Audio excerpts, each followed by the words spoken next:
Alright, so you guys know I set this breeding tank up a couple days ago, about a week ago, and they're doing okay, but last night I came into the room and I noticed something. It's just from years of looking at this, and I want to make these videos to help you guys and just understand that this stuff happens to me just like it happens to everybody else. It doesn't mean that because I've been doing this a long time I don't run into issues. The only thing is when I do run into issues, I do know how to best handle it with the most success over time.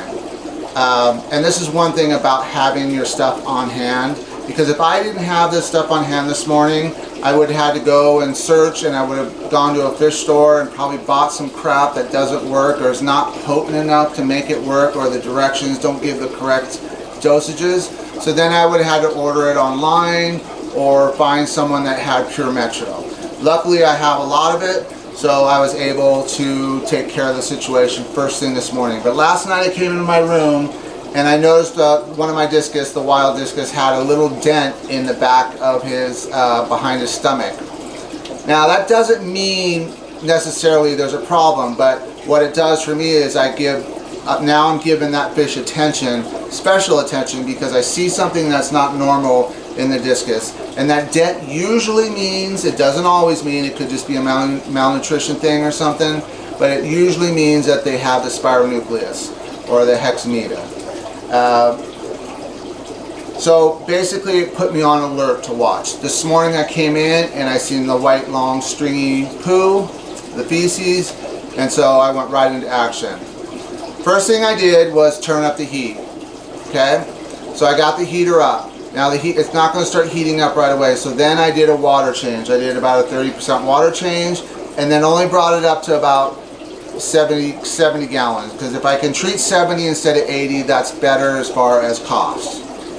Now I could lower it to half, so I have filters on this tank that wouldn't work unless it was if it was any lower than that, so that's why I'm there. But you can, if you can drop your filters or not have a hang-on back, because I have a hang-on back on this one, you could drop it to halfway and cut your tank volume in half. So then what I did is basically put fresh water in, and then I put salt in, 1 to 30 gallons. Now that's not enough to dehydrate a parasite, but it does relax the fish. Now you're going to notice they're not around right now because I put this towel on to darken it. But then what I did is I basically took the Metro and treated it. Now the Metro is on my website as far as the dosages, and you can get it there. But what I do is I treat 5 days, and I treat twice a day, so every 12 hours, just like we would with a doctor with antibiotics. Okay?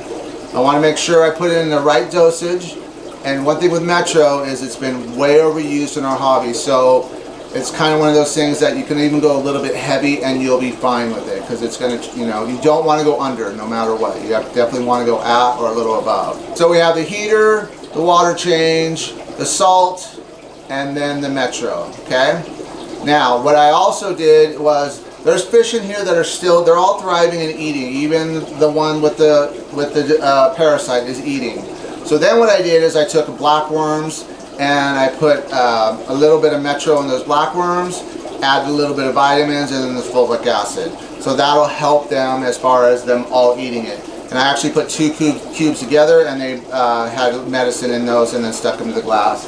And they ate those up in about an hour. Now, is that guaranteed that the fish that's sick is digesting it? It doesn't, unless you can really watch him. But you're not getting the correct dosage, so that's just an added benefit. So you want to make sure that you're getting enough Metro into the fish. And that's almost impossible. So it's not a treatment to treat your food and feed your fish. That's like an extra bonus, right? To make sure those fish are having that medicine. But really it's about the water column. That way you make sure everybody in the tank is being treated. So these fish were already a little stressed out because of the move, and it's a new tank with different lighting. So putting the towel on has just sent them into another level as far as stress, because it's just, now it's a total different lighting system. But you definitely want to not darken the tank, but you just don't want any direct light on the medications. It'll just help it stay viable for the 8 hours.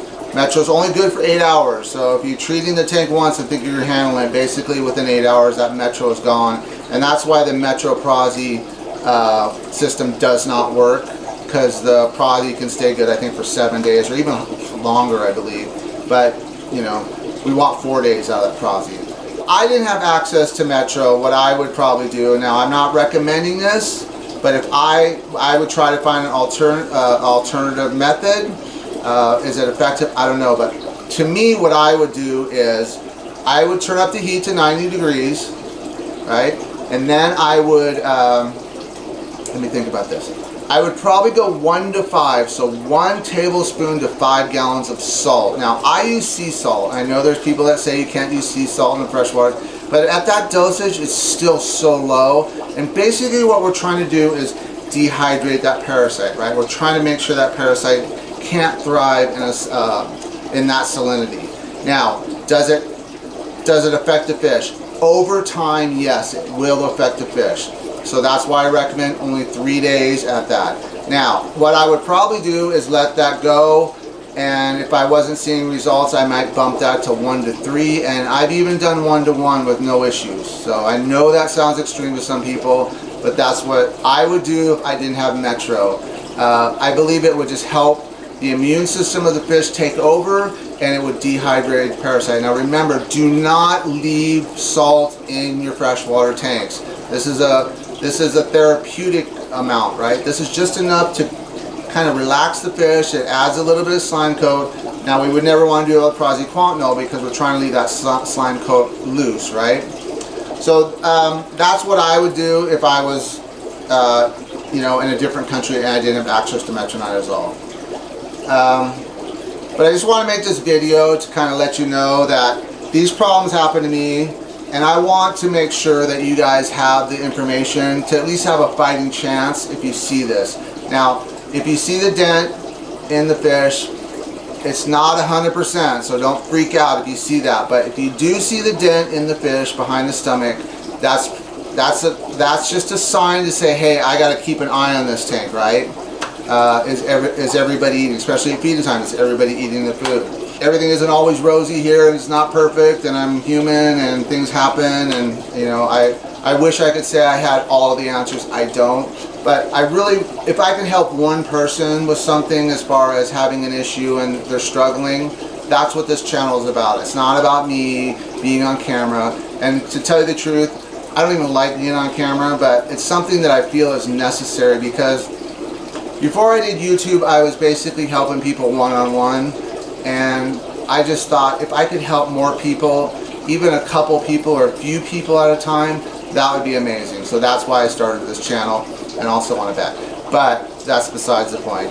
I'm at my, it's hard to believe it's been 3 years, not consistent because I've went on and off, and I'm at my 88th video. So still terrible at YouTube, don't get me wrong. I'm not that. I'm no camera genius. I get all kinds of critics saying that your camera's shaking and this and you should do this. I'm learning, all right? I'm working on it. I'm getting better. All right, guys, take care. Have a great day. And leave some comments if you have some ideas, all right? Take care. Bye.